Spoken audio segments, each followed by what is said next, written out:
4월 25일은 펭귄의 날이라고 해요. 여러분, 그래서 말인데 혹시 펭귄 좋아하세요? 여기 펭귄 러버들을 위한 꿈의 직장이 있습니다. 이름하여 펭귄 우체국. 만년설이 덮인 설산, 낮은 지붕의 집, 영화 속 한 장면 같은 풍경 속에서 펭귄들에 둘러싸여 일할 수 있대요.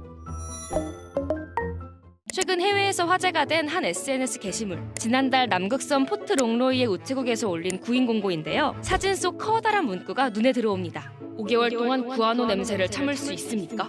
구아노, 그러니까 펭귄 똥 냄새를 잘 참을 수 있는지 대뜸 물어보는 게 범상치 않은 우체국인 건 확실하고 대체 뭐 하는 곳이냐고요? 남극 반도 서부 팔머 군도의 구디에 섬에 위치한 포트 롱로이 펭귄 우체국은 영국의 남극 유산 신탁에서 운영하는 곳으로 우체부들과 연구원들이 함께 지내는 공간이라고 해요. 이곳 직원들의 가장 중요한 업무는 우체국의 실세, 젠투 펭귄들이 몇 마리나 되는지 그 수를 세는 겁니다. 매년 11월부터 3월까지, 즉 날씨가 비교적 온화한 남극의 여름 동안 약 2,000마리 정도 되는 펭귄들 개체수를 집계하고요. 여기에 더해 펭귄들의 번식기는 언제였는지, 새로 태어난 새끼는 얼마나 되는지 세부적으로 분석한다고 해요. 이게 왜 가장 중요한 업무인 걸까요? 포트 롱로이에는 젠투 펭귄이 번식하고 있는데요. 해마다 약 500쌍 정도의 젠투 펭귄이 번식하면서 새끼를 낳고 키우기 때문에 남극 생태계를 이해하는 데 굉장히 중요한 지역이라고도 할 수 있습니다. 올라오는 보고를 보면 환경 변화에 따라서 펭귄의 번식 성공률이 크게 변이가 있기 때문에 남극 환경이 어떻게 변화하고 있는지, 보존의 중요성이 얼마나 높아지고 있는지를 확인하는 지표로서도 활용할 수 있다고 생각이 됩니다.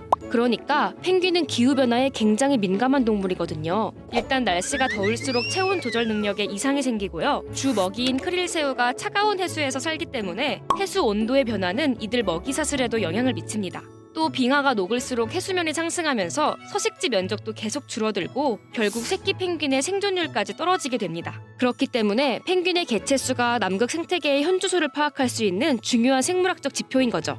펭귄 우체국에서 젠투 펭귄을 포함한 여러 야생동물들을 모니터링하며 다양한 환경 데이터를 수집하면 이를 기반으로 국제사회에서 기후변화 대책을 세우기도 한대요. 뒤뚱뒤뚱 펭귄들 사이를 비집고 들어가 몇 마리인지 세는 일이라니. 처음엔 그저 특이하고 귀엽다고 생각했는데 알고 보니 남극의 지속가능한 미래를 위해 꼭 필요한 임무였네요. 또 펭귄 우체국의 예비 직원은 엽서 분류도 잘해야 합니다. 이곳에 도착하는 엽서들 양이 그야말로 어마무시하거든요.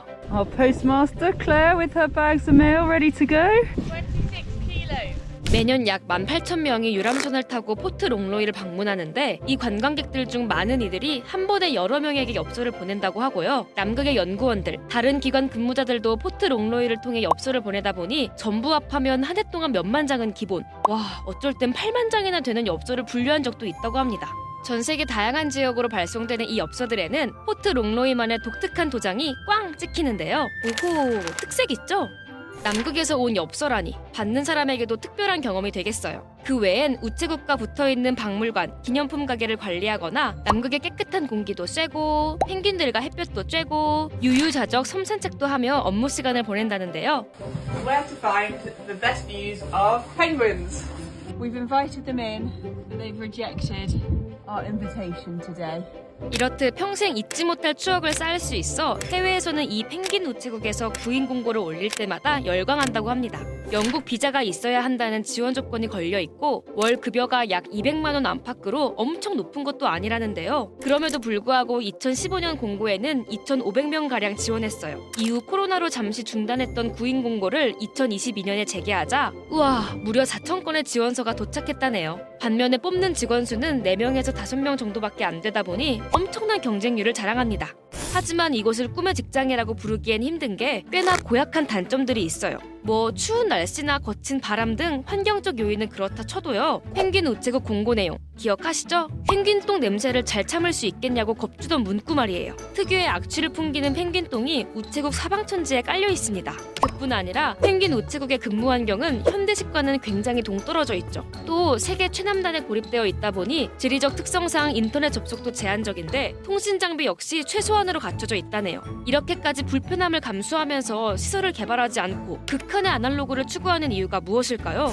우선 현재 이 포트 롱로이 섬의 절반이 관광객들 출입이 금지된 펭귄들의 영역으로 지정되어 있고요. 1944년 영국 최초의 남극기지가 이곳에 설립된 이래 수많은 탐험가와 과학자, 관광객들이 오가며 유서 깊은 섬으로 거듭나기도 했죠. 이후 펭귄 서식지도 보호하고 역사적 가치도 지킬 겸 기지의 원래 모습을 최대한 보존 중이라고 합니다. 도파민을 추구하는 디지털 세대에게는 가혹한 근무 환경이라 느껴질지 모르겠지만요. 펭귄과 남극의 진심인 모습은 참 멋있습니다. 요즘 남극 기후가 심상치 않잖아요. 남극 기온이 평년보다 무려 38.5도나 높아지며 지구 역사상 가장 큰 상승 수치를 기록했고요. 펭귄 우체국도 갈수록 커지는 기후 위기에 직면 중일 텐데 모쪼록 펭귄들과 함께 남극 생태계를 보존해온 작은 우체국의 독특한 일상이 오래도록 지켜졌으면 하는 바람입니다. 그나저나 나 뭔가 펭귄 똥 냄새 잘 참을 것 같은데 한번 도전해봐. 이 영상을 제작한 김지효입니다. 지금 구독 버튼을 누르면 매일 새로운 크랩 영상을 놓치지 않고 볼 수 있어요. 좋아요 버튼도 잊지 마세요.